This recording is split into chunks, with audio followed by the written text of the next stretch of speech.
মুতাহহারুন, পবিত্রতা অর্জন না করে এই কোরআন ধরা যায় না। সুবহানাল্লাহ বলেন। ওমরে ফারুক গোসল করে আসলেন, কারণ ধাক্কা তো আগে কয়েকটা খাইছে, কথা বোঝেন নাই বোধহয়। প্রথমে দোয়ার ধাক্কা, পরে কোন সূরা দিয়ে ধাক্কা? হাক্কা দিয়ে ধাক্কা। 3 নাম্বার এখন আরেকটা ধাক্কা খাবে। গোসল করে আসলেন, ফাতিমা বিনতে খাত্তাব বললেন, গোসল যখন করে এসেছেন এই নেন। ওমরে ফারুক এবার চামড়ার কাপড়ের মধ্যে সূরা তাহা প্রথম আয়াতের দিকে নজর করলেন, নজর করেই কোরআনের প্রেমে পড়ে গেলেন। পড়েন সুবহানাল্লাহ। ওমর ফারুক পড়তে আরম্ভ করলেন, তাহা মা আনজালনা আলাইকাল কুরআনা লিতাশকা ইল্লা তাযকিরাতান লিমান ইয়াখশা তানজিলাম মিম্মান খালাকাল আরদা ওয়াস সামাওয়াতিল উলা। সুবহানাল্লাহ পড়েন। উনি পড়তে আরম্ভ করলেন, তাহা মা আনজালনা আলাইকাল কুরআনা লিতাশকা, এই কোরআনকে আমি তোমাদের হতভাগ্য জাতি হিসেবে দুনিয়ায় থাকার জন্য পাঠাই নাই। এটা রব্বুল আলামিনের পক্ষ থেকে এসেছে। যারা রবকে ভয় করে তাদের জন্য আছে উপদেশ। যিনি আকাশ বানিয়েছেন, জমিন বানিয়েছেন, ওই আল্লাহ তাআলা নিজেই এই কোরআন পাঠিয়েছে। আওয়াজ করে পড়তে হবে, আল্লাহু আকবার। উনি খুব ভালো আরবি জানতেন। সূরা তাহা পড়ার পরে আর ধৈর্য ধারণ করতে পারে না। ওমর ফারুক ছোট্ট বাচ্চার মতো কান্না শুরু করে দিলেন, আল্লাহু আকবার। সূরা তাহাটা হাতে নিয়ে, তলোয়ারটা হাতে নিয়ে বিশ্বনবীর দিকে ছুটতে আরম্ভ করলেন। আইনা মুহাম্মদ, কোথায় মুহাম্মদ? তোমরা আমাকে মুহাম্মাদের কাছে নিয়ে চলো। বিশ্বনবী তখন সাফা পাহাড়ের পাদদেশে দারুল আরকাম ইবনে আলকামের ঘরে লুকিয়ে লুকিয়ে কোরআনের দাওয়াত দিতেন। ওমর ফারুককে পাগলের মতো ছুটে আসতে দেখে বিশ্বনবীর চাচা হামজা ইবনে আব্দুল মুত্তালিব বলল, নবী আপনি পালান, ওই যে খাত্তাবের বেটা ওমর আপনাকে অপমান করার জন্য, আক্রমণ করার জন্য তেড়ে এসেছে।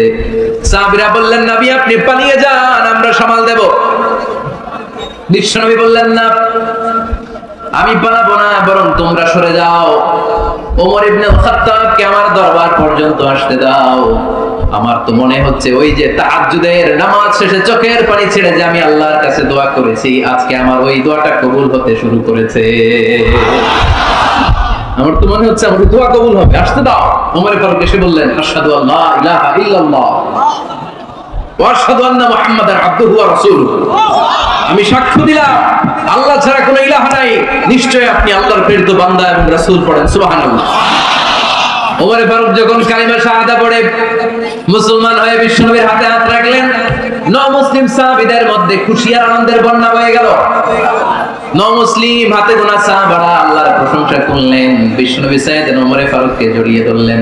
ওমর ফারুক আবার বিশ্বনবীরে বললেন, নবী গো, আলাসনা আলাল হক, আমরা কি সত্যের উপরে আছি নাকি আমরা ভুলের উপরে আছি? বিশ্বনবী বললেন, বালা নাহনু আলাল হক, আমরা এই সত্যের উপরে আছি। সুবহানাল্লাহ। আলাসনা আলাল হক, নবী আমরা কি সত্যের উপরে নাই? হ্যাঁ অবশ্যই ওমর তুমি সত্যের উপরে আছো। ওমর ফারুক বললেন, তাহলে ফাফিমাল ইখতিফা, তাহলে লুকায় লুকায় আর দাওয়াত দেব কেন? আমি তো কালিমা পড়ে ফেলছি, আসেন আমার সাথে বের হই। ফাফিমাল ইখতিফা, আর লুকায় লুকায় কেন? আসেন আমরা বাইরে বের হই। বিশ্বনবী বললেন, ওমর এটা মাক্কি জীবন, এখানে আমরা একটু গোপনে গোপনে দাওয়াত দিতে চাই। ওমর ফারুক বলে, না আমার দায়িত্ব, আমি একটা মিছিল দিতে চাই নবী। আল্লাহর নামের তাকবীর দিতে দিতে দারুল আরকাম থেকে শুরু করে মসজিদুল হারাম পর্যন্ত একটা মিছিল দিয়ে আমি মক্কা কাঁপায়া দেব। অনুমতি দেন। বিশ্বনবী দিতে চান। ওমর ফারুক অনেক বুঝানোর পরে স্বল্প পরিসরের একটা অনুমোদন পাওয়া গেল বিশ্বনবী সাল্লাল্লাহু আলাইহি ওয়াসাল্লামের কাছ থেকে।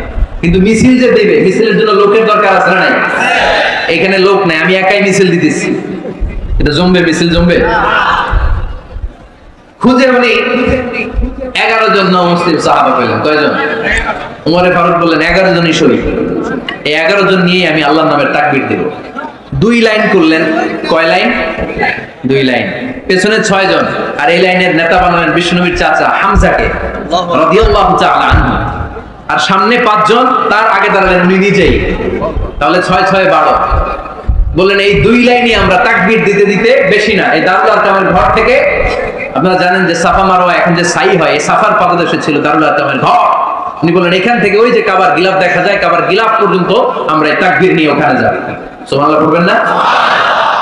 ওখানে উনি দাঁড়িয়ে ছোট্ট একটা ভাষণ দিয়েছিলেন।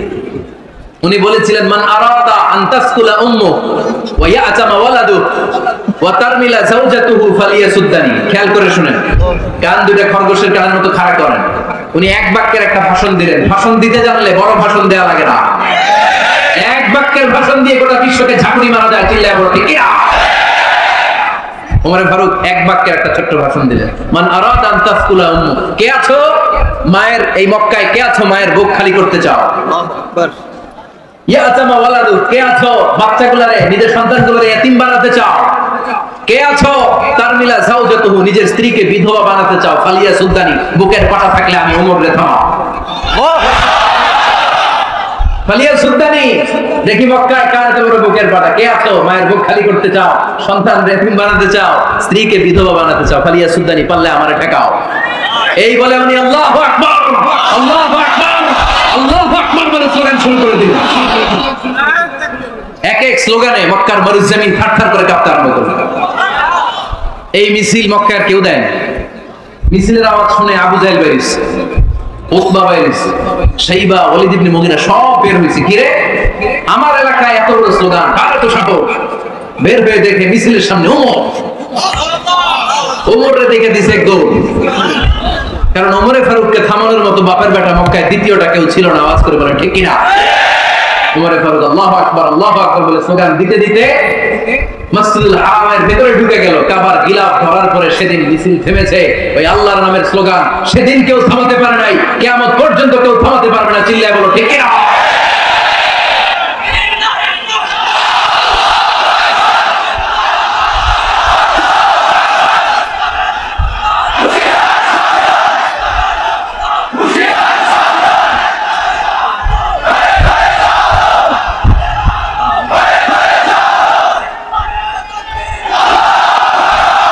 ওইরকম একটা ওমরের দরকার, আমাদের বেশি চাই না। জোরে বলেন ঠিক কিনা?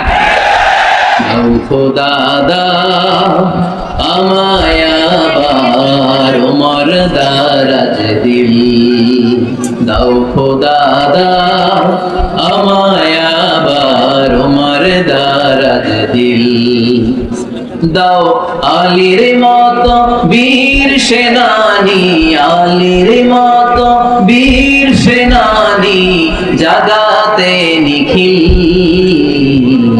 দাও খোদা দাও আমায় আবার ওমর দারাজ দিল। সুবহানাল্লাহ পড়েন।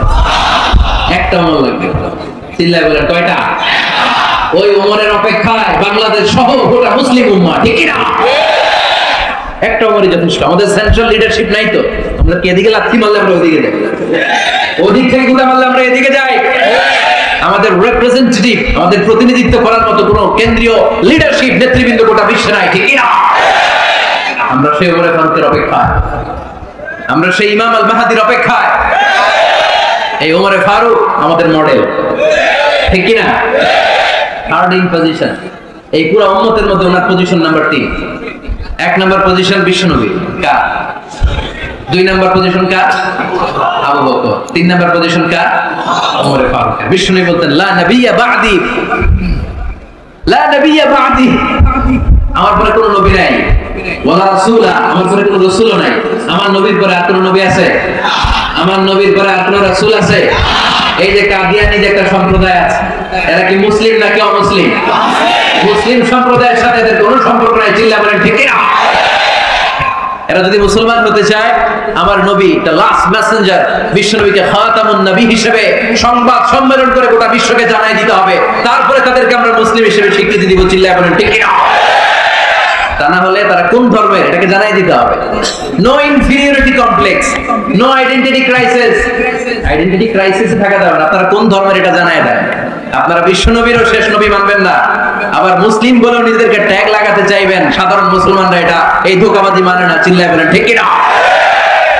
আমার নবীর পরে কোনো নবী নাই, আমার রাসূলের পরে কোনো রাসূল নাই। ঠিক কি না?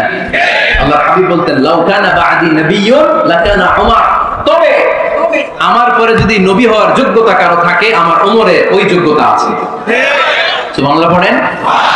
প্রভু তুমি বলেছো রাসূল দেবে না, বলনি দেবে না ওমর, বলনি দেবে না হামজাতারি খালিদ বিজয় সমর প্রভু তুমি বলেছো রাসূল দেবে না বলনি দেবে না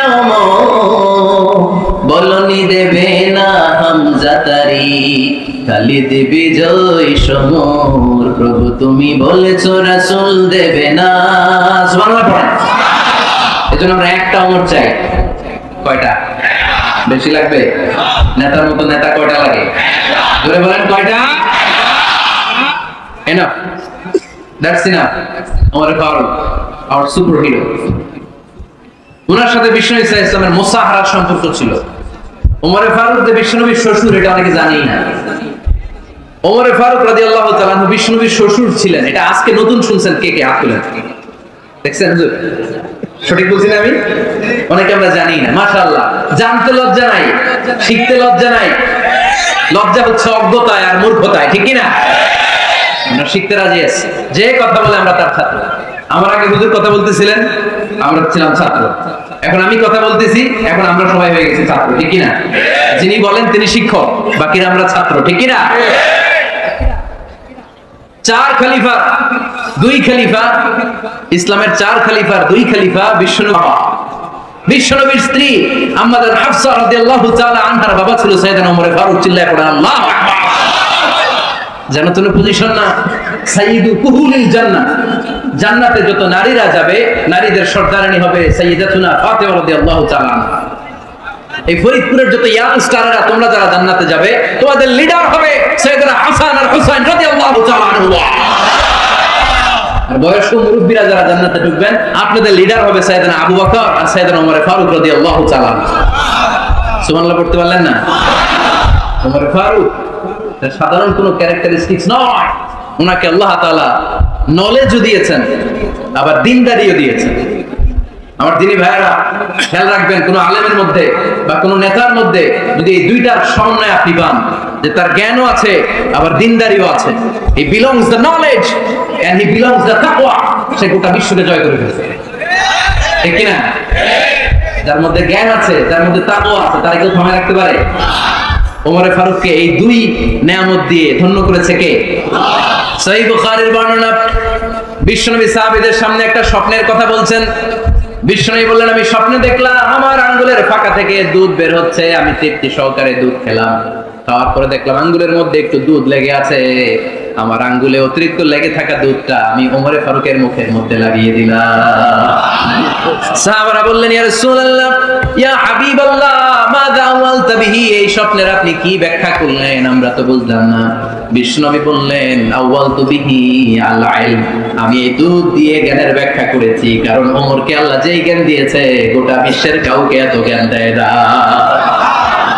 এজন্য স্বপ্নে যদি কেউ দেখেন যে আপনি দুধ খাচ্ছেন তার মানে আল্লাহ তাআলা আপনার জ্ঞান বাড়ায় দিবেন ওমর ফারুককে দুধ খেয়ে অতিরিক্ত দুধের অংশটা বিশ্বনবী আবু বকর রাদিয়াল্লাহু তাআলা আনহুর মুখে দেন নাই সাইয়েদনা উসমানের মুখে দেন নাই আলী রাদিয়াল্লাহু তাআলা আনহুর মুখে দেন নাই স্বপ্নে ওই অতিরিক্ত লেগে থাকা দুধটা বিশ্বনবী ওমর ফারুকের ঠোঁটের মধ্যে লাগিয়ে দিয়েছে এই হাদিস থেকে প্রমাণ হয় আল্লাহ তাআলা জ্ঞানের নিয়ামতে সাইয়েদনা ওমর ফারুককে ধন্য করেছেন আবার বুখারীর বর্ণনা বিশ্বনবী সাল্লাল্লাহু আলাইহি ওয়াসাল্লাম আরেকটা স্বপ্নের বর্ণনা দিচ্ছেন তিনি বললেন তোমাদের সবাইকে স্বপ্নে আমার সামনে দাঁড় করানো হলো আমি দেখলাম তোমাদের কারো জুব্বা নাভি পর্যন্ত কারো জুব্বা হাঁটু পর্যন্ত কারো জুব্বা টাকনু পর্যন্ত ওমর ফারুককে যখন স্বপ্নে আমার সামনে দাঁড় করিয়ে দেয়া হলো আমি দেখলাম ওমরের জুব্বা এত লম্বা ওমর টেনে হিচড়ে তার জুব্বা নিয়ে সামনে হেঁটে যাচ্ছে সাহাবারা বললেন ফামাযা আওয়ালতা বিহি ইয়া রাসূলুল্লাহ ও আল্লাহর রাসূল এই স্বপ্ন দিয়ে আপনি কি বোঝাতে চাইলেন আমরা কিছু বুঝলাম না বিশ্বনবী বললেন আওয়ালতু বিহি আদ-দীন আমি এই হাদিসের দ্বারা দ্বীনের ব্যাখ্যা করলাম যার জামা যত লম্বা তার দ্বীনদারি তত বেশি সুবহানাল্লাহ আস্তে পড়েন স্বপ্নে দেখলেন কোন সাহাবীর জুব্বা নাভি কোন সাহাবীর হাঁটু কারোটা টাকনু কিন্তু ওমর ফারুকের জুব্বা এত লম্বা ইয়াজুরু সাওবাহু তিনি তার জুব্বা টেনে হিচড়ে যাচ্ছেন বিশ্বনবী বললেন এটা দ্বারা আমি দ্বীন আমি তাকওয়া দ্বীনদারি তাকওয়া এটার ব্যাখ্যা করেছি তার মানে ওমর ফারুকের তাকওয়ার সামনে সব তাকওয়া পানি হয়ে যাবে কোন সুবহানাল্লাহ আল্লাহ তাআলা সাইয়েদনা ওমর ফারুককে দ্বীনের জ্ঞান দিয়েছেন তাকওয়া দিয়েছেন যুবক ভাইরা যাকে আল্লাহ তাআলা দ্বীনের জ্ঞান দেয়, যাকে আল্লাহ তাআলা তাকওয়ার এই গুণ দিয়ে সমৃদ্ধ করে, তার জন্য গোটা বিশ্বের সব দরজাগুলোকে ওপেন করে দেয় কে? কত বড় মুত্তাকি ছিলেন সাইয়েদনা ওমর ফারুক। মদিনার সমাজে কয়জন মুনাফিক ছিল বিশ্বনবী ছাড়া কেউ বলতে পারতেন না। বিশ্বনবী কোন সাহাবীকে মুনাফিকদের লিস্ট দিয়ে যান নাই, একজন সাহাবী ছাড়া। দেখি কেউ বলতে পারেন কি ওই সাহাবীর নাম? কি নাম? হুযায়ফা ইবনুল ইয়ামান রাদিয়াল্লাহু তাআলা আনহু। উনাকে বলা হতো সাহিবু সিররি রাসূলিল্লাহ, আল্লাহ রাসূল সাল্লাল্লাহু আলাইহি ওয়াসাল্লামের গোপন তথ্যের ধারক বাহক। সুবহানাল্লাহ বলবেন না? বিশ্বনবী ইন্তেকালের আগে মদিনার সমাজে মোট কয়জন মুনাফিক আছে এই তথ্য আবু বকরকে বলেন নাই, ওমর রাদিয়াল্লাহু তাআলা আনহুকে বলেন নাই, উসমান রাদিয়াল্লাহু তাআলা আনহু, আলী রাদিয়াল্লাহু তাআলা আনহু, আশারাতুল মুবাশশিরিন বিল জান্নাহ কোন সাহাবীকে বলেন নাই। শুধুমাত্র কেবলমাত্র একমাত্র হুযায়ফা ইবনুল ইয়ামান রাদিয়াল্লাহু তাআলা আনহুর কাছে মুনাফিকদের লিস্টে বিশ্বনবী দিয়ে গিয়েছে। সুবহানাল্লাহ। মদিনায় কারা কারা মুনাফিক কেউ জানতো না, হুযায়ফা ছাড়া। কে ছাড়া? নামটা আজকে মুখস্থ করেন, যাতে অন্য কোনো ওয়াজে কেউ জিজ্ঞেস করলে বলতে পারে। মুনাফিকদের লিস্ট যে সাহাবীর কাছে বিশ্বনবী দিয়ে গিয়েছিলেন, সাহাবীর নাম কি? নাম? নামটা কেমন লাগে? ভালো লাগে? অনেকে আমাকে জিজ্ঞেস করে, হুজুর আমার ছেলে হবে আগামী মাসে, একটা নাম দেন। নাম দিয়ে দিলাম হুযায়ফা। যাদের হবে ছেলে, এলাকায় যাদের নেক্সট কয়েক মাসে ছেলে হবে, খালি হুযায়ফা চলবে। কি চলবে? ভাল লাগে? নামটা ভাল লাগে? রাইখেন, অনেক সুন্দর নাম। উনি জানতেন মুনাফিক কারা। দেখেন ওমরে ফারুকের তাকওয়ার লেভেলটা কত হাই। ওমরে ফারুক একদিন হুযায়ফা রাদিয়াল্লাহু তাআলা আনহুর কাছে গেলেন, যে বললেন, হুযায়ফা, বিশ্বনবী ইন্তেকালের আগে মুনাফিকদের নামের লিস্টটা কারো কাছে দেয় নাই, আমার জানা নাই, সাইয়েদনা আবু বকরের জানা নাই, কোন সাহাবীর জানা নাই, তুমি ছাড়া। আমি তোমার কাছে জানতে চাই, আমি ওমরের নামটা ওই মুনাফিকদের খাতায় আছে কিনা আমার একটু বলো। আমার ওমরের নামটা ওই মুনাফিকদের লিস্টিতে একটু আছে কিনা, নামটা একটু বলো। যদি থাকে আমি ভালো হয়ে যাব, আমি নেফাকি দূর করে পাক্কা মুমিন হতে চাই। আমার নাম যদি মুনাফিকের লিস্টে থাকে আমি তো শেষ। হুযায়ফা চোখের পানি ছেড়ে দিয়ে বলে, আমিরুল মুমিনিন কেমন প্রশ্ন করলেন আপনি? আপনি বিশ্বনবীর শ্বশুর, এই উম্মতে আপনার পজিশন 3 নাম্বার। আপনারে মুনাফিকরা ভয় পায়, শয়তান আপনারে ভয় পায়। আপনি জান্নাতে সব বয়স্ক লোকদেরকে নিয়ে জান্নাতের মধ্যে আগে আগে ঢুকবেন, কেমন করে মুনাফিকদের কাতারে আপনার নাম থাকতে পারে? ওয়াও, সুবহানাল্লাহ। কি বিনয়ী, কি তাকওয়া। হুযায়ফাকে যে ধরতেন, হুযায়ফা একটু বলো না আমার নামটা মুনাফিকদের লিস্টে আছে কি? ওমর ফারুকের যদি এই টেনশন থাকে যে আমি মুনাফিক হয়ে গেলাম কিনা, আমাদের এই টেনশন থাকার দরকার আছে না? নাই? হ্যাঁ, এজন্য সব সময় আল্লাহর কাছে দোয়া করতে হবে, আল্লাহ তুমি নেফাকি থেকে আমাদেরকে বাঁচাও। আর জোরে বলেন আমিন। আপনারা ওঠা বসা শুরু করলেন কেন? অনেক রাত হয়ে গেছে তাই? হ্যাঁ, শেষ করে দেয় তাহলে না? যে অনেকের কষ্ট হচ্ছে মনে হচ্ছে। হ্যাঁ, এক নম্বরে যাচ্ছে এটা সব মুখস্থ দেখি। হ্যাঁ, 1 নাম্বার, 2 নাম্বার, 3 নাম্বার। 1 নাম্বার হইল পেশাবখানা, 2 নাম্বার পায়খানা, 3 নাম্বার নাকি এটা?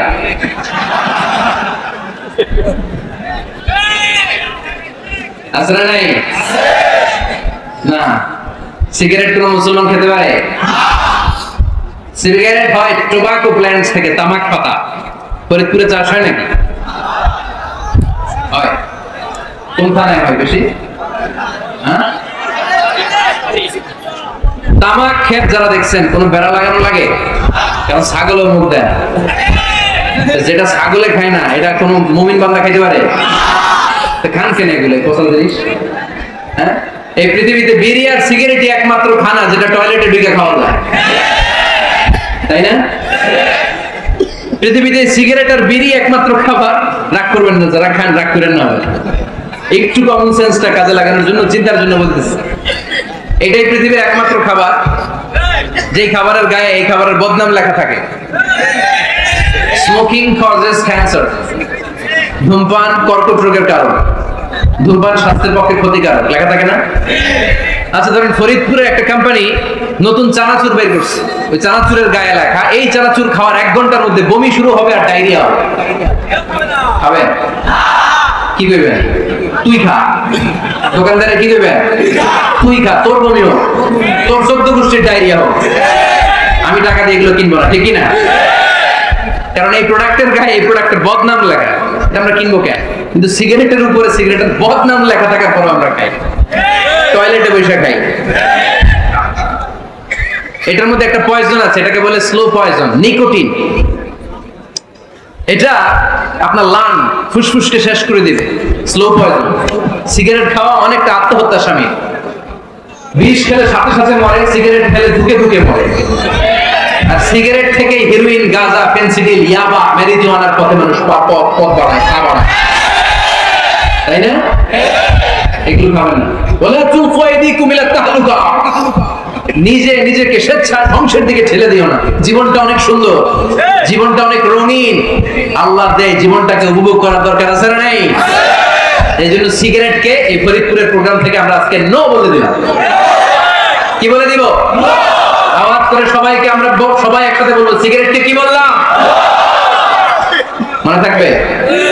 মাহফিলের প্যান্ডেল থেকে বাইরে হয়ে আবার ইয়েস, হ্যাঁ না ইয়েস করা যাবে না। সিগারেটকে কি বললাম? নো। ওমর ফারুক রাদিয়াল্লাহু তাআলা আনহু আমাদের সুপার হিরো, আমাদের সবাই বলেন আমাদের। উনি কত বড় সুপার হিরো শুনেন? উনি জুমার খুতবা দিচ্ছেন, কি দিচ্ছেন? মসজিদে নববীতে। খুতবার মাঝখানে হঠাৎ বললেন, ইয়া সারিয়াতাল জাবাল, ইয়া সারিয়াত ইবনে জানিমিল জাবাল। এই কথা বলেই আবার খুতবা দিতে শুরু করলেন। ওনার ইয়া সারিয়াত ইবনে জানিমিল জাবালের সাথে আগের কথার কোনো মিল নাই, পরের কথার কোনো মিল নাই।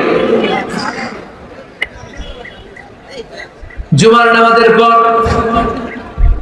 মুসল্লি সাহাবারা ধরলেন, বললেন, ইয়া আমিরুল মুমিনিন। খুতবার মাঝখানে হঠাৎ করে ইয়া সারিয়াত ইবনে জানিমিল জাবাল বলে আপনি চিৎকার করলেন কেন? আপনার এই বাক্যের সাথে আপনার খুতবার আগের বাক্যের কোনো মিল নাই, আপনার খুতবার পরের বাক্যের কোনো মিল নাই। এই কথা আপনি কারে বললেন? কারে উদ্দেশ্য করে বললেন? এই কথার তাৎপর্য কি আমাদেরকে বুঝিয়ে বলেন। ওমর ফারুক বললেন, আমি যখন খুতবা দিচ্ছি আমি দেখতে পেলাম ওই যে কয়েক মাস আগে আমি আমার মুসলিম সেনাবাহিনী পারস্যে আক্রমণের জন্য পাঠিয়েছি, বর্তমান ইরানের ওই বিশাল এলাকাতে পারস্যে আমি আমার ব্যাটালিয়ন পাঠিয়েছি। আমি হঠাৎ করে দেখতে পেলাম আমার মুসলিম বাহিনীর সেনাপতি যুদ্ধের এক পর্যায়ে তার ডানে আছে উপত্যকা, বায়ে আছে পাহাড়, সে পাহাড়ি রাস্তা ছেড়ে দিয়ে উপত্যকার দিকে যেতে শুরু করেছে। আমি দেখতে পেলাম আমার মুসলিম বাহিনী যদি উপত্যকার দিকে ছুটে বেড়ায়, কাফির মুশরিকরা আমার মুসলিম বাহিনীকে কচুকাটা করে ফেলবে। তাই আমি এখান থেকে তাদেরকে কমান্ড দিয়ে বলেছি, ইয়া সারিয়াতাল জাবাল, উপত্যকার দিকে নয় পাহাড়ের দিকে যাও, তাহলেই তোমাদের বিজয় নিশ্চিত হয়ে যাবে।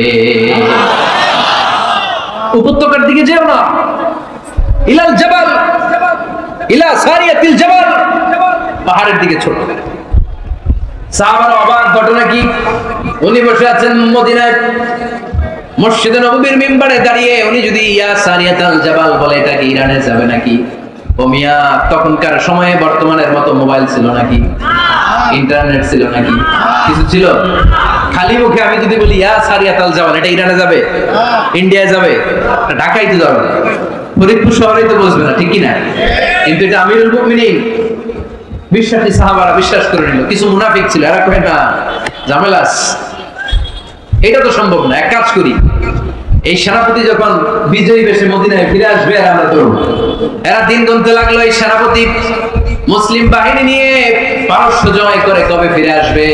এই মুনাফিকের দলগুলো কখনো সেনাবাহিনীকে অভ্যর্থনা জানাতে যেত না, কিন্তু এইবার সবার আগে মদিনার উপকণ্ঠে যে সেনাপতিদেরকে অভ্যর্থনা জানানোর জন্য ফুল নিয়ে রেডি, ফুল নিয়ে দাঁড়ায় আছে। সেনাপতি ঢুকার সাথে সাথে ধরছে, সেনাপতি কোথেকে আসছে? পারস্য জয় করে আসছে। তো এমন এমন দিন, জুমার দিন দুপুর বেলা যুদ্ধের মাঝখানে আমিরুল মুমিনিনের কণ্ঠের কোন কথাবার্তা শুনছো নাকি? সেনাপতি অবাক, তোমরা জানলে কেমনে? শুনছি তো, সুবহানাল্লাহ বলবেন না? আমরা যুদ্ধে একটা ভয়ঙ্কর অবস্থার মধ্যে ছিলাম, পেছন থেকে শত্রু আমাদেরকে আক্রমণ করতে শুরু করে দিল। ডানে যাব না বায়ে যাব, সামনে যাব নাকি পেছনে যাব, রাস্তা খুঁজে পাচ্ছি না। ডান দিকে ছিল আমাদের উপত্যকার রাস্তা, বাঁ দিকে ছিল পাহাড়ি পথ। আমরা সোজা পথ হবে মনে করে উপত্যকার দিকে ছুটতে আরম্ভ করলাম। হঠাৎ করে আমিরুল মুমিনিনের কণ্ঠ বজ্র কণ্ঠে আমার কানের মধ্যে ভেসে আসলো। আমার মনে হলো আমিরুল মুমিনিন কেমন যেন আমাকে কমান্ড দিচ্ছেন আর বলছেন, ইয়া সানিয়াতাল জাবাল, ডান দিকে উপত্যকার পথে নয়, তাড়াতাড়ি পাহাড়ের দিকে সৈন্যবাহিনী নিয়ে উঠে যা। পাহাড়ের দিকে, ডানে না, this is wrong track and this is the right track. ওই দিন যদি ওমরে ফারুকের ওই গাইডলাইন, আমিরুল মুমিনিনের কমান্ড যদি আমি না শুনতাম, আজকে বিজয়ের বেশে ফিরতেও পারতাম না, আমাদের চেহারাও তোমরা দেখতে পেত না। ওমরে ফারুকের ওই কমান্ড, ওই গাইডলাইন অদৃশ্য থেকে শোনার কারণে এই পারস্যের মধ্যে আমাদেরকে সেই যুদ্ধে বিজয় দান করেছে কে? দিস ইজ ওমরে ফারুক, দিস ইজ ওমরে ফারুক। বিশ্বনবী বলতেন, আমার মা লাকিয়াকা শাইতানু সালিকান ফাজ্জান ইল্লা সালাকা ফাজ্জান গায়রা ফাজ্জিকুম। শয়তান ইবলিস যদি তোমার কোনো রাস্তা দিয়ে হাঁটতে দেখে, শয়তান ওই রাস্তা রেখে দিয়ে অন্য রাস্তা দিয়ে হাঁটে। সুবহানাল্লাহ, পানি দিয়ে বললেন। কে বলতেছে? বিশ্বনবী। কার ব্যাপারে? ওমরে ফারুকের ব্যাপারে। শয়তান যদি দেখে যে ওমরে ফারুক এই রাস্তা দিয়ে হাঁটতেছে, শয়তান ওই রাস্তা রেখে দিয়ে অন্য রাস্তা দিয়ে হাঁটে। সুবহানাল্লাহ পড়ে। রাত্রিবেলা আমরা আমাদের বাচ্চা ছেলে মেয়েদেরকে যখন খাওয়াই, বাচ্চারা খেতে চায় না, এরকম হয় আপনাদের ফরিদপুর এলাকায়? হ্যাঁ, এই এলাকায় হয় নাকি? খেতে চায় না বাচ্চা, এই চকলেট দেখায়া, এই মিনা কার্টুন দেখায়া, এইটা সেইটা, এগুলো সেগুলো বলে, গল্প টল্প বলে ভুলায় খাওয়ানো লাগে, তাই না? তারপরেও খায় না।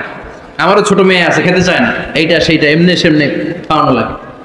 তো শেষে না পেরে মা বাবা বলতে বাধ্য হয়, ওই যে ভূত আসতেছে, ভূত, তাড়াতাড়ি তাড়াতাড়ি খাও, তাহলে যে ভূত ধরবে তোমার, ওই যে বাঘ আসতেছে, বাঘ, তাড়াতাড়ি খাইলে তাহলে বাঘে কামড়ে। বলি না আমরা? আপনারা কি বলেন? ভূত। আর কি বলেন? হ্যাঁ হ্যাঁ, আচ্ছা, এক এক জায়গায় এক একটা আমরা বলি, ভূত আসবে, বাঘ খাবে, ভাল্লুক খাবে, তাড়াতাড়ি খাও। মদিনাতে যখন ওমরে ফারুক আমিরুল মুমিনিন, মদিনার মায়েরাও বাচ্চাদেরকে খাওয়াতে পারতো না, ছোট্ট মেয়েদেরকে খাওয়াতে পারতো না, খাওয়া নিয়ে যন্ত্রণা করতো। বাচ্চারা যখন মদিনায় খেতে চাইতো না রাত্রি বেলায়, মদিনার মায়েরা বলতো, তাড়াতাড়ি খাও, হা হুয়া ইয়াতি উমর, হা হুয়া ইয়াতি উমর, তাড়াতাড়ি খা, নাইলে ওই যে ওমর আসতেছে, Omar. This is our super hero সাইয়েদনা ওমর ফারুক রাদিয়াল্লাহু তাআলা। শুধু শয়তানই ভয় পেত না, মুনাফিকরাও ভয় পেত, জমের মতো ভয়। শুধু তাই না, আমাদের আম্মাজান বিষ্ণু ইসা ইসলামের স্ত্রীরাও ওমর ফারুককে ভয় পেতেন। সুবহানাল্লাহ কইবেন না? মাঝে মাঝে বিষ্ণু ইসা ইসলামের সাথে আম্মাজান আয়েশার ঝগড়া হতো, হতো না? আপনাদের ফ্যামিলিতে ঝগড়া হয়? হয় না? হয় না? কার কার দেখি করে আল্লাহ, অনেক আল্লাহর ওলি আছে তো এই জায়গায়। ঝগড়া হয় না? কি কথা কয়, ঝগড়া হয় না? বিষ্ণুনবীর ফ্যামিলিতে ঝগড়া হয়, আপনার ফ্যামিলিতে হয় না? মিষ্টি ঝগড়া, আর ও বিয়েই করে নাই।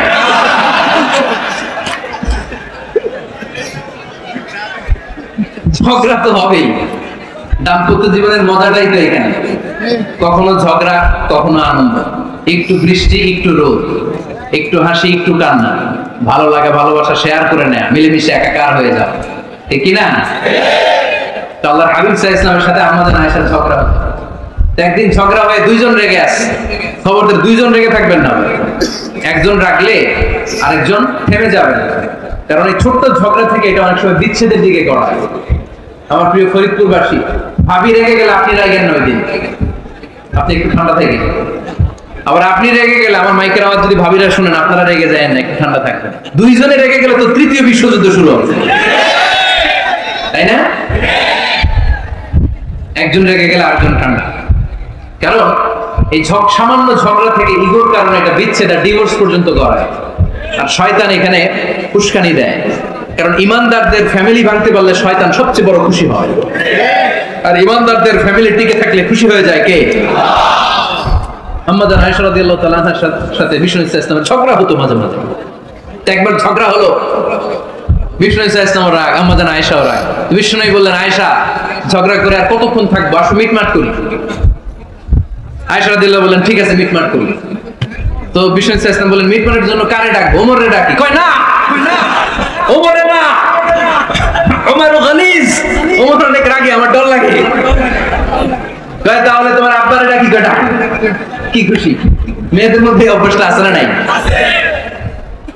তাহলে তোমার আব্বারে ডাকি। ডাকেন, ডেকে নিয়ে আসা হলো। আবু বকর রাদিয়াল্লাহু তাআলা আনহু দাঁড়ালেন, আম্মা জান আয়েশা দাঁড়ালেন, বিশ্বনবীও দাঁড়ালেন। বিশ্বনবী বললেন আয়েশা তোমার আব্বা আসছে, এবার ঘটনা খুলে বলার পালা, তুমি বলবা নাকি আমি বলবো? আম্মা জান আয়েশা বললেন আপনি বলেন, তবে ওয়ালা তাকুল ইল্লা হাক্কান, যেটা ঘটছে ওইটাই বললেন, মিথ্যা কথা কইেন না। আবু বকর রাদিয়াল্লাহু তাআলা রেগে মেগে আগুন, কি এই কথা তুমি কেমন করে বলো?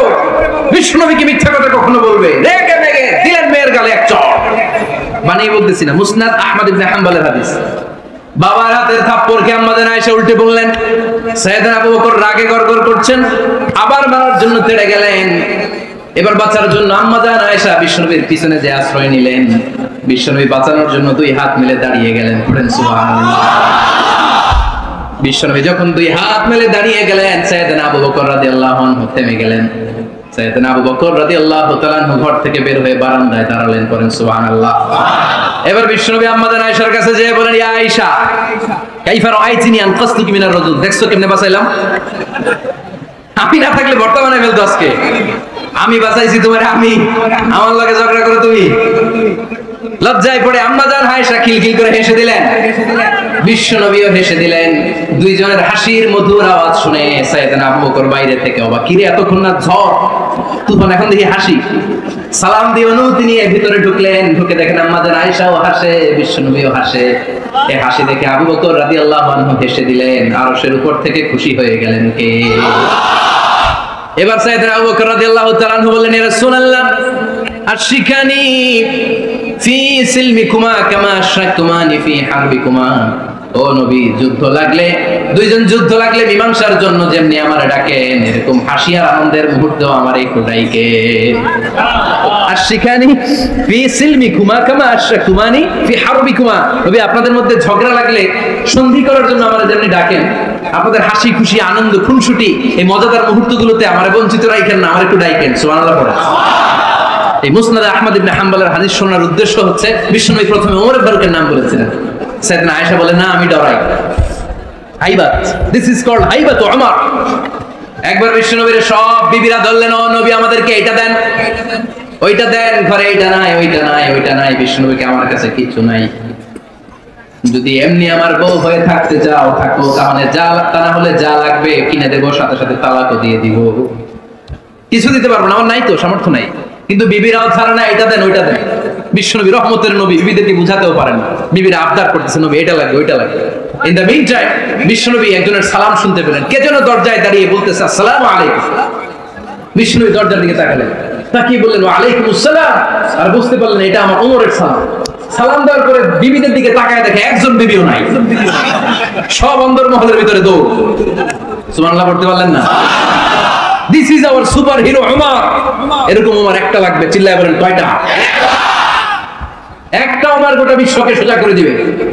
একটা ওমর সবল আর দুর্বলের পার্থক্য দূর করে দিবে। মাজলুমের উপর জালিমের অত্যাচারের অবসান ঘটায় দিবে। এটা বিশ্বটাকে সাম্য, মৈত্রী, ভালোবাসার ইনসাফ দিয়ে পরিপূর্ণ করে দিবে। সেই ওমরের অপেক্ষায় আমরা। নিজের ছেলেকে ৮০টা বেত মেরেছে। কয়টা? ৮০টা বেত মেরেছে। এই ব্যাপারে অনেকগুলো বর্ণনা পাওয়া যায়। সবচেয়ে সহিহ বর্ণনা হচ্ছে মুয়াত্তা ইমাম মালিকের বর্ণনা। ওমর ফারুক রাদিয়াল্লাহু তাআলা আনহুর ছেলে আব্দুর রহমান মারুফুন বিআবি শাহমা ছিলেন মিশরে। ওখানে নাবিজ খেয়েছিলেন। নাবিজ হচ্ছে আরব দেশের লোকেরা দুধের মধ্যে শক্ত খুরমা রাত্রে বেলা ঢেলে দিত। ঢেলে দিলে সারা রাত ওই খুরমার রসটা দুধের সাথে মিশে দুধটা লাল হয়ে যেত। এটাতে সকালবেলা খেত, খুব সুস্বাদু। এটাকে বলে নাবিজ। কিন্তু এটা রাতে ভিজাইলে সকালেই খাইতে হয়, রেখে দিলে আবার একটু সমস্যা হয়। এটা একটা তারির মতো হয়ে যায়, মাতলামি চলে আসে। তো ওমরে ফারুকের ছেলে নাবিজ খেয়েছেন, মদ খাননি, নাবিজ। কিন্তু নাবিজ খাওয়াতে সাকরান চলে এসেছে। সাকরান চলে আসাতে এটা যখন প্রমাণিত হয়েছে, আমর ইবনে আস রাদিয়াল্লাহু তাআলা আনহু নাকি ৮০ বেত মেরেছেন মিশরে। কয় বেত? নিয়ম হচ্ছে সবার সামনে, কিন্তু সবার সামনে না মেরে একটু গোপনে মেরেছে। এই তথ্য যখন ওমরে ফারুকের কাছে এসেছে, উনি বললেন না, মারতে হবে সবার সামনে, আলাদা মারলা কেন? ও মদিনায় ফিরে আসলে আমি আবার 80টা মারবো। মদিনা ফিরে আসার পরে সাইয়েদনা ওমরে ফারুক ওই আগের 80টারে আর ধরেন নাই, নিজ হাতে আবার 80টা বেত মেরেছে। এই বেত মারার 1 মাস পরে এই আবু শামা ইন্তেকাল করেছে। অনেক ঐতিহাসিক বলে এই বেতের আঘাতে মরেছে, কেউ কেউ বলেছে নিজের রোগের কারণে মরেছে। কিন্তু দিস ইজ দ্য ইনসাফ সিস্টেম অফ আমা। নিজের ছেলে বলে ছেড়ে দেয় নাই। এখন নিজের ছেলে হলে 7 খুন মাফ, নেতার ছেলে হলে 10 খুন মাফ, এলাকার মরণের ছেলে হলে 10 গুণ মাফ। নো পার্সিয়ালিটি ইন ইসলাম। ইসলামে পার্সিয়ালিটি নাই। আপনি নেতার ছেলে হন, আপনি বিজনেস ম্যাগনেটের ছেলে হন, আপনি যেই হন না কেন, ইসলামের দৃষ্টিতে সবাই সমান। চিল্লায় বলেন ঠিক কিনা? বনু মখজুমিয়া গোত্রের এক নারী চুরিতে ধরা পড়ল। সাহাবারা বললেন, নবী, মদিনার সবচেয়ে ভেরি প্রেস্টিজিয়াস এন্ড ডিগনিফাইড ফ্যামিলির মেয়ে, আপনি হাত কাটেন না। কারণ ইসলামের নিয়ম, চুরি করলে কি কেটে দাও? বিষ্ণু বললেন, বলো হাত না কাটার জন্য তোমরা আমাকে রেকমেন্ড করছো?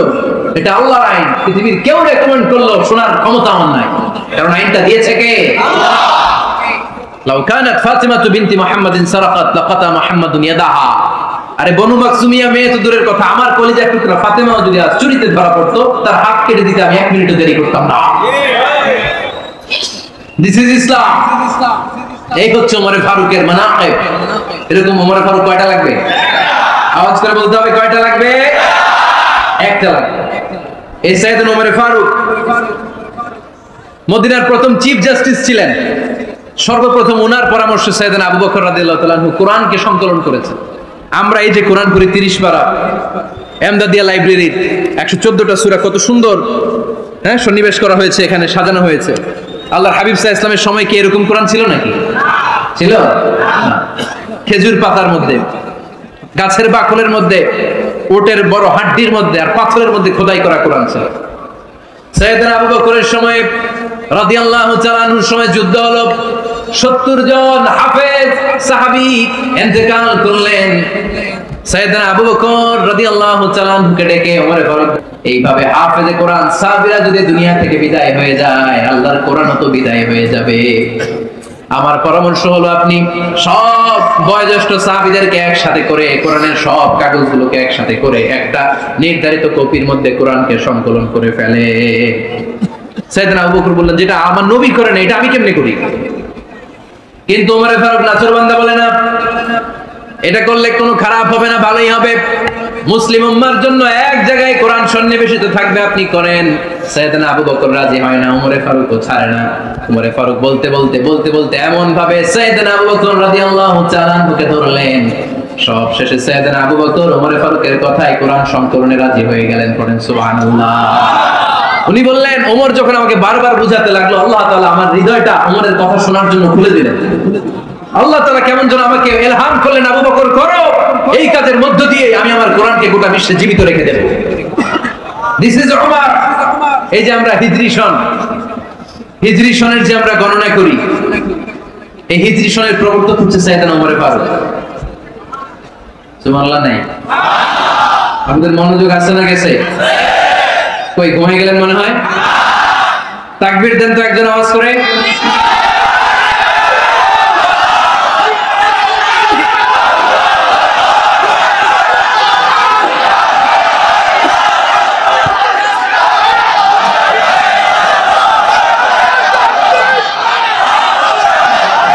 মাশাআল্লাহ, মাশাআল্লাহ। বসেন বসেন, এখনই শেষ করে দেব কিছু সময়ের মধ্যে। আমরা একসাথে বিদায় নেব ইনশাআল্লাহ। ওঠা বসা করবেন না, ওঠা বসা করবেন না, বসেন। সাইয়েদনা ওমর ফারুক এই হিজরি সনের গণনা শুরু করেছেন। সাহাবারা বলল, আমিরুল মুমিনিন, খ্রিস্টানদের ঈসাই সন আছে, আমাদের মুসলমানদের কোনো সন নাই। আমাদের একটা সন থাকলে আমাদের জিজিয়া নিতে, আমাদের যাকাতের টাকা উত্তোলন করতে অনেক সুবিধা হবে। ওমর ফারুক বললেন, তাহলে কোন সালকে হিজরি, কোন সালকে মুসলিম সাল হিসেবে আমরা ঘোষণা দিতে পারি? একজন বলল, আমার নবী যেই সালে জন্মগ্রহণ করেছেন ওই সালে। ওমর ফারুক বললেন, না, আমার নবীর জন্ম আমাদের জন্য খুশির দিন, কিন্তু এটা আমাদের জন্য প্রেরণা নয়। প্রেরণা নবীর কাজে, ঠিক কিনা? আরো কিছু সাহাবারা বলল, তাহলে যেই সালে আমার নবী ইন্তেকাল করেছে ওইটারে প্রথম সাল ধরেন। ওমর ফারুক বললেন, না, যেদিন তিনি ইন্তেকাল করেছেন এটা আমাদের দুঃখের দিন, এটা আমাদের প্রেরণা নয়। আমাদের প্রেরণা হচ্ছে বিষ্ণুনবীর ত্যাগ, তিতিক্ষা আর কাজের মধ্য দিয়ে। জোরে কোন ঠিক কিনা? ওমর ফারুক বললেন, যেদিন বিশ্বনবী ইসলাম রক্ষায় নিজের মাতৃভূমি ছেড়ে মক্কা থেকে মদিনায় গিয়েছেন, ওই দিনটাকে হিজরি প্রথম দিন ধরে আমরা হিজরি সাল গণনা করে শুরু করে দেব। ওইটাই হচ্ছে হিজরি সন। সেখান থেকে হিজরি সনের প্রবর্তন করেছেন সাইয়েদনা ওমর ফারুক রাদিয়াল্লাহু তাআলা। এই যে স্টেট গভর্নমেন্ট, এই যে প্রিজন, জেলখানা, ক্যান্টনমেন্ট, সচিবালয়, গণভবন, বঙ্গভবন, মুক্তিযোদ্ধাদের ভাতা, রাষ্ট্রীয় ভাতা, এই সব নিয়ম কানুন সাইয়েদনা ওমর ফারুক তার রাষ্ট্রীয় আমলে তিনি নিজে করেছেন। চিল্লায় পড়েন আল্লাহু আকবার। মুসলমানদের আলাদা কারেন্সি, নিজস্ব মুদ্রা ব্যবস্থা নিজে চালু করেছেন। সৈনিকদের মধ্যে যারা বিবাহিত, প্রতি 6 মাস অন্তর অন্তর 1 মাসের ছুটি কাটাতে তারা ফিরে আসবে, সাইয়েদনা ওমর ফারুক চালু করেছেন। চিল্লায় আওয়াজ করে পড়েন আল্লাহু আকবার। এই যে আমরা 20 টাকা সালাতুত তারাবি পড়ি রমাদানে, পড়েন না আপনারা? এটা সাইয়েদনা ওমর ফারুক চালু করেছেন। সুবহানাল্লাহ পড়তে পারলেন না?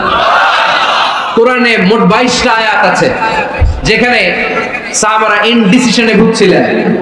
বিশ্বনবীর মত একটা, ওমর ফারুকের মত আরেকটা। এই 22 জায়গায় আল্লাহ তাআলা বিশ্বনবীর মতের পক্ষে আয়াত নাযিল না করে ওমর ফারুকের মতের পক্ষে কোরআনের আয়াত নাযিল করে। আওয়াজ করে বলেন আল্লাহু আকবার। এদিকে উঠলেন কেন আপনারা? যারা উঠছেন আমার দিকে তাকান। বাইরে থেকে ঢুকতেছে, বাইরে থেকে লোকজন ঢুকতেছে ভিতরে, কিছু ভিতরে ঢুকতেছে, কিছু বাইরে দিতেছে না।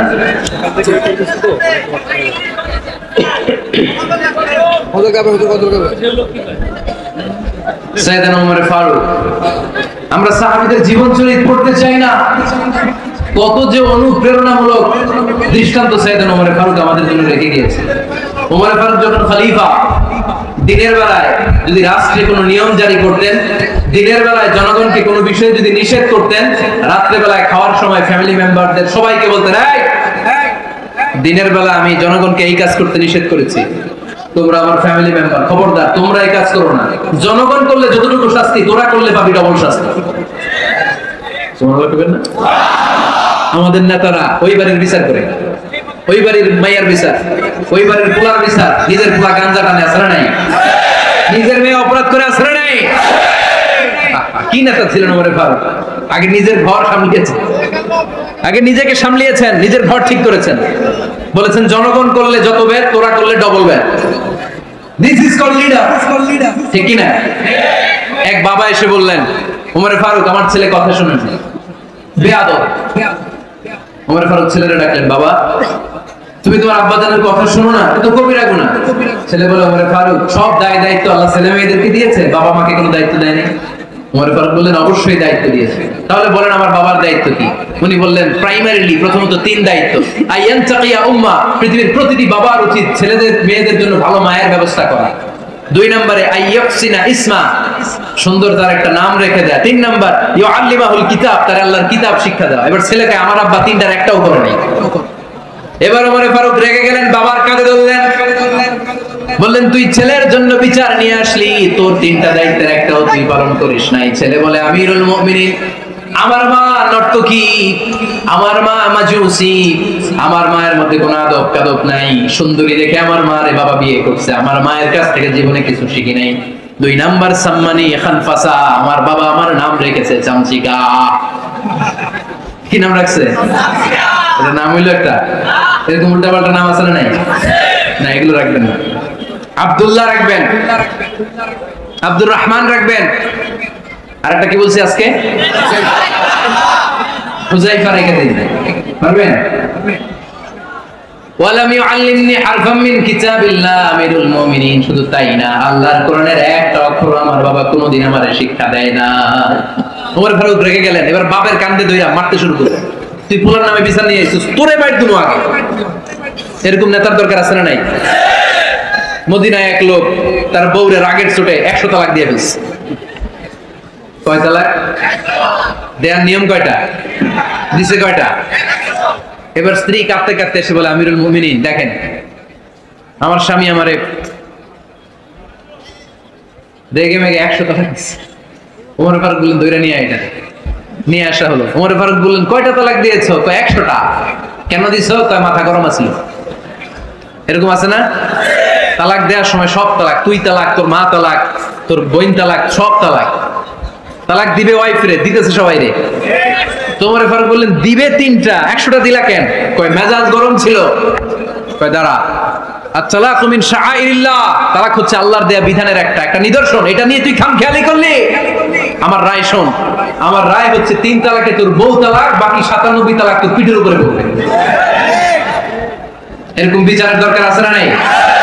এরকম দৃষ্টান্তমূলক বিচার যদি বাংলার জমিনে দেয়া হতো, আর কোন নারী ধর্ষিতা হতো, আর কোন নারীকে অ্যাসিড মারা হতো, আর কোন নারী যৌতুকের জন্য কান্না করতো? একটা আমল লাগবে, বেশি না। কয়টা লাগবে? তিনি গভর্নর সিস্টেম চালু করেছিলেন, governor system, Islamic state. Bahrain, Yemen, মিসর, কুফা, বসরা, মক্কা, মদিনা, এই 7 জায়গায় 7 জন গভর্নর পাঠিয়েছেন, তাদের থেকে তথ্য নিতেন। এই গভর্নর সিস্টেম উনি বানিয়েছেন। সাইয়েদনা আমর ইবনে আল-আস রাদিয়াল্লাহু তাআলা আনহুকে পাঠিয়েছেন মিশরে। মিশরে একটা দৌড় প্রতিযোগিতা হতো। ওই দৌড় প্রতিযোগিতায় আমর ইবনে আল-আস রাদিয়াল্লাহু তাআলা আনহুর ছেলে অংশগ্রহণ করেছে, কিন্তু এক মিশরি ওই দৌড় প্রতিযোগিতায় চ্যাম্পিয়ন হয়ে গেছে। রানার্স আপ হয়েছে আমর ইবনে আল-আসের ছেলে। এবার মিশরি ফার্স্ট আর গভর্নরের ছেলে সেকেন্ড। রাগের চোটে আমর ইবনে আল-আসের ছেলে ওই মিশরির মাথার মধ্যে কয়েকটা বাড়ি মেরেছে। মিশরি বলে, আমার মাল্লা কেন? তুমি খেলায় পারো না, আমারে মাল্লা কেন? কয় আনা ইবনুল আকরামিন, আমি গভর্নরের পোলা, আমি যা বলবো এটাই হবে, আমার উপরে কথা নাই। মিশরি ওইখানে আর ঝগড়া বাঁধায় নাই, মনে দুঃখ নিয়ে মদিনায় চলে আসলেন। এসে বললেন, আমিরুল মুমিনিন, আপনি আমর ইবনুল আস রাদিয়াল্লাহু তাআলা আনহুকে মিশরের গভর্নর বানিয়ে পাঠিয়েছেন। একটা প্রতিযোগিতায় আমি চ্যাম্পিয়ন হয়েছি, ওনার ছেলে হয়েছে রানার আপ। কেন সে চ্যাম্পিয়ন হতে পারে নাই? এই কারণে আমার মাথায় লাঠি দিয়ে 3টা বাড়ি মেরেছে। বিচারটা দিছে কার দরবারে? কথা বুঝেন নাই? বুঝেন? ওমর ফারুকের দরবার। ওমর ফারুক বললেন, তাই আগামী বছরের অমুক তারিখ আমি সব গভর্নরদেরকে ডেকে হিসাব নেই, তো ওই দিন তুই থাকবি, পারবি না? মিশনে বলে, পারবো মানে অবশ্যই পারবো। ওই দিন 7 রাজ্য থেকে 7 গভর্নর হাজির, গভর্নরদের ছেলেরাও হাজির, মিশরীয় হাজির। 7 গভর্নরের কাছ থেকে 7 এলাকার খোঁজ খবর নেওয়ার পরে ওমর ফারুক বললেন, আইনাল মিসরি, মিশরি লোকটা কই, এদিকে আয়। মিশরি সামনে আসার পরে বলল, আমর ইবনুল আস, তুমি মিশরের গভর্নর, তোমার ছেলে সহ তুমি আসো। আমর ইবনুল আস এসে সামনে বসে রইলেন। এবার বললেন, আমর ইবনুল আসের ছেলে, তুমি নাকি ইবনুল আকরামিন গভর্নরের ছেলে, তুমি যা বলবা মিশরে নাকি তাই হবে, তোমার নাকি অনেক দাপট। নিজে একটা লাঠি এনে মিশরীর হাতে দিয়ে বললো, এবার তোর মাথায় যতটা মারছে তুই ততটা গুনে গুনে মার, আমি দেখবো। আমর ইবনুল আস দেখবে, আমর ইবনুল আসের ছেলেরে তুই এখানে মার। সে বলতেছে, থাক, আপনি বলছেন এতেই যথেষ্ট, মারা লাগবে না, আমি মাফ করে দিলাম। ওমর ফারুক বলল, খবরদার, মার মার ওর মাথার মধ্যে। মিশরি ওমর ফারুকের ধমক শুনে ভয়ে ভয়ে 3টা বাড়ি মারল। এই বাড়ি মারা দেখেও ওমর ফারুকের হৃদয় ঠান্ডা হয় নাই। লজ্জায় আমর ইবনুল আস, বয়স হয়ে গিয়েছে, সাহাবা, মাথা তখন টাক, মাথায় চুল নাই, লজ্জায় মাথাটা হেট হয়ে মাথাটা নিচু করে রেখেছে। এবার রাগের চোটে ওমর ফারুক বললেন, এবার আমর ইবনুল আসের টাক মাথার মধ্যে একটা মার। মা কেন ছেলেকে শিক্ষা দিতে পারে নাই? ইয়া আমর ইবনুল আস, মাতা জাআলতুমুন নাস আবিদা, তোমরা কখন মিশরীদেরকে নিজেদের দাস বানায় নিলা? ওয়াকাদ ওয়ালাদাতুম উম্মুহুম আহরারা, আর ওদের মায়েরা তো ওদেরকে স্বাধীন সন্তান হিসেবে প্রসব করেছে। মানুষদের উপর ক্ষমতাগিরি করার জন্য গভর্নর পাঠাই নাই। খবরদার, জনগণ তাদেরকে দেখভাল করার জন্য তোমাদেরকে পাঠানো হয়েছে, তাদের উপর কোনো অত্যাচার করার জন্য নয়। চিল্লায় বলেন ঠিক কি না? এরকম নেতা কয়টা লাগবে? কয়টা? এই নেতার নাম কি? ওমর। হ্যাঁ, হুয়া ইয়াতি ওমর। 22 জায়গায় বিশ্বনবী কয় একটা, ওমরে ফারুক বলে আরেকটা। আল্লাহ বলে, বিশ্বনবী আপনার পক্ষে আমি আয়াত নাযিল করতে পারলাম না, আমি ওমরের পক্ষে নাযিল করে দিলাম। বিশ্বনবী বলতেন, ইন্নালি কুল্লি উম্মাতিন মুহাদ্দাস, সব উম্মতের মধ্যে, সব নবীর উম্মতের মধ্য থেকে একজন করে আল্লাহ তাকে মুহাদ্দিস বানাতো। মুহাদ্দিস না, মুহাদ্দাস। মুহাদ্দাস মানে এমন লোক যিনি যা ভাবতো ওই ভাবনাটাই আল্লাহ আয়াত হিসেবে নাযিল করে দিতেন। বিশ্বনবী বলেন, আমার উম্মতের মধ্যে মুহাদ্দাস হচ্ছে সাইয়েদনা ওমর। মদিনার সবচেয়ে বড় মুনাফিকের নাম আব্দুল্লাহ ইবনে উবাই ইবনে সালুল, সব মুনাফিকদের সরদার, কিন্তু এই মুনাফিকের ছেলেটা হলো পাক্কা ঈমানদার। এই ছেলের নাম হলো আব্দুল্লাহ। আওয়াজ করে বলেন, ছেলের নাম কি? আব্দুল্লাহ ইবনে উবাই ইবনে সালুল মুনাফিক সরদার যখন ইন্তেকাল করলো, সাইয়েদনা আব্দুল্লাহ রাদিয়াল্লাহু তাআলা আনহু বিশ্বনবীর কাছে এসে চোখের পানি ছেড়ে ডেকে বলে, নবী আপনিও জানেন আমিও জানি, মদিনার সবাই জানে আমার আব্বা মুনাফিকদের সরদার, কিন্তু আমার মন তো মানে না, আমার তো পিতা, আমার তো বাবা লাগে, আমার তো মন মানে না। আপনিও জানেন মুনাফিক, আমিও জানি মুনাফিক। নবী আপনার দরবারে কিছু আমি চাই না, আপনার গায়ের একটা জামা দেন, আপনার জামাটা পরিয়ে আমার বাবারে দাফন দিব। এর উসিলায় যদি আমার আব্বারে আল্লাহ মাফ করে দেয়, দয়ার নবী মায়ের নবী জামা খুলে দিয়ে দিলেন, পড়েন সুবহানাল্লাহ। আব্দুল্লাহ রাদিয়াল্লাহু তাআলা আবার আবদার চললেন, নবী জানি আমার বাবা মুনাফিক, কিন্তু আমার তো বাবা, আপনার দরবারে ফরিয়াদ, আপনি নিজে যে আমার বাবার জানাজার নামাজের ইমামতি করবেন। দয়ার নবী মায়ের নবী জানাজার নামাজে যেতে চাইলেন। ওমরে ফারুক বললেন, নবী না, খবরদার আপনি উবাই ইবনে সালুলের জানাজায় যাবেন না। বিশ্বনবী জোর করে যেতে চাইলেন। সাইয়েদনা ওমর ফারুক বিশ্বনবীর জামা পেছন থেকে টেনে ধরলেন, আল্লাহু আকবার, টেনে ধরলেন, যাবেন না আপনি। ওমর ফারুকের হাত থেকে হ্যাঁচকা টান মেরে জুব্বা টান দিয়ে বিশ্বনবী জানাজায় চলে গেলেন। রব্বুল আলামিন আয়াত নাযিল করলেন, ইস্তাগফির লাহুম আও লা তাস্তাগফির লাহুম ওয়া ইন তাস্তাগফির লাহুম ৭০ মাররাতান ফালা ইয়াগফিরুল্লাহু লাহুম। নবী গো, একবার নয়, দুইবার নয়, ৭০ বারও যদি এই মুনাফিকের জন্য আপনি ক্ষমা চান, তার জন্য ক্ষমা নাই, তার জন্য আছে জাহান্নাম। ওয়ালা তাকুম, আপনি যাবেন না আলা কবরি, কখনো তাদের জানাজায় যাবেন না। এই যে একটা ভুল করে ফেলছেন, এটা এবারই শেষ, এরপরে আর যাবেন না। সাইয়েদনা ওমর ফারুকের পক্ষে আল্লাহ তাআলা কোরআনের আয়াত নাযিল করে দিলেন, চিল্লায়ে পড়েন আল্লাহু আকবার। এভাবে 22টা জায়গায় ওমর ফারুক যা বলেছে, এটা নিয়ে একটা আলাদা আলোচনা হইতে হবে, আলাদা একটা আলোচনা লাগবে যে 22টা আয়াতে আল্লাহ তাআলা বিষ্ণুবীর পক্ষে কোরআনের আয়াত নাযিল না করে সাইয়েদনা ওমর ফারুকের পক্ষে আয়াত নাযিল করেছেন, চিল্লায়ে পড়েন সুবহানাল্লাহ। ওই ওমর ফারুককে আমাদের মডেল বানানোর দরকার আছে না নাই? ওই ওমর ফারুকের জীবনী আমাদের ছেলে মেয়েদেরকে পড়ানোর দরকার আছে না নাই? আমাদের ভবিষ্যৎ প্রজন্ম এগুলো জানে না।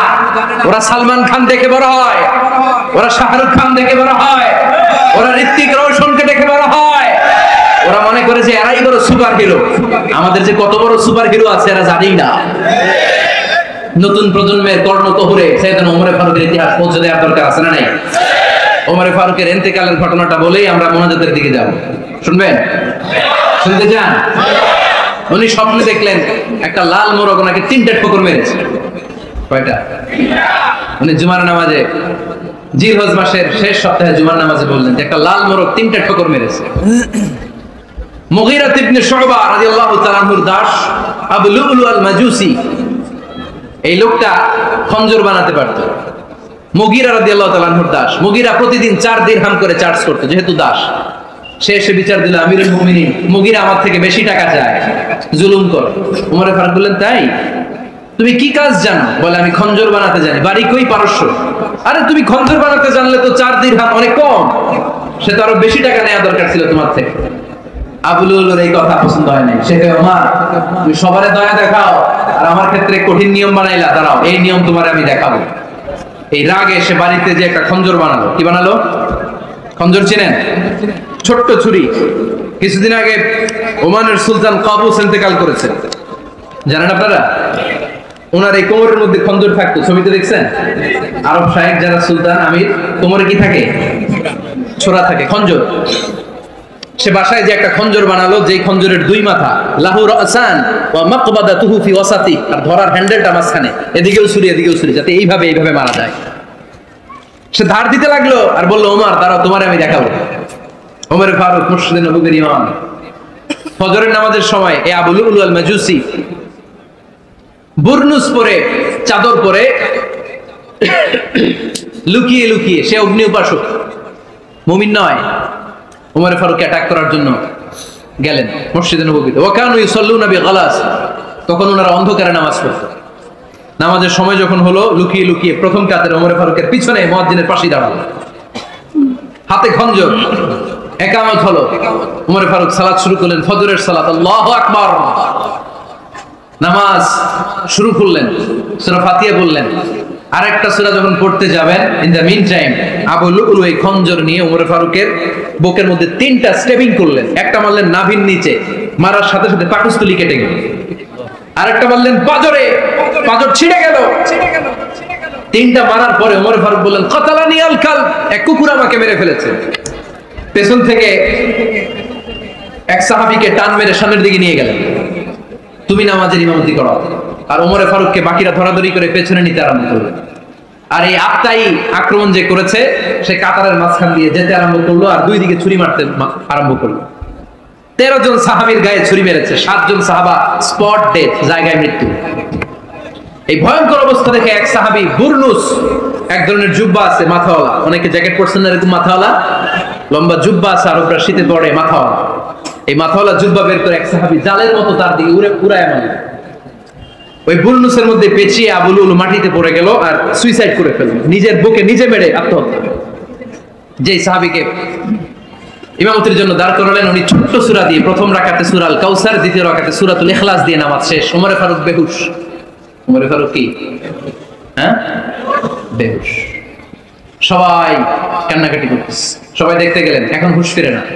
মুখের মধ্যে মুখ খুলে রাষ্ট্রের চিকিৎসক মুখের মধ্যে দুধ দিলেন, ওই নাভি দিয়ে দুধ বের হয়ে যায়, পাকস্থলী কেটে ওখান দিয়ে দুধ বের হয়ে যাচ্ছে।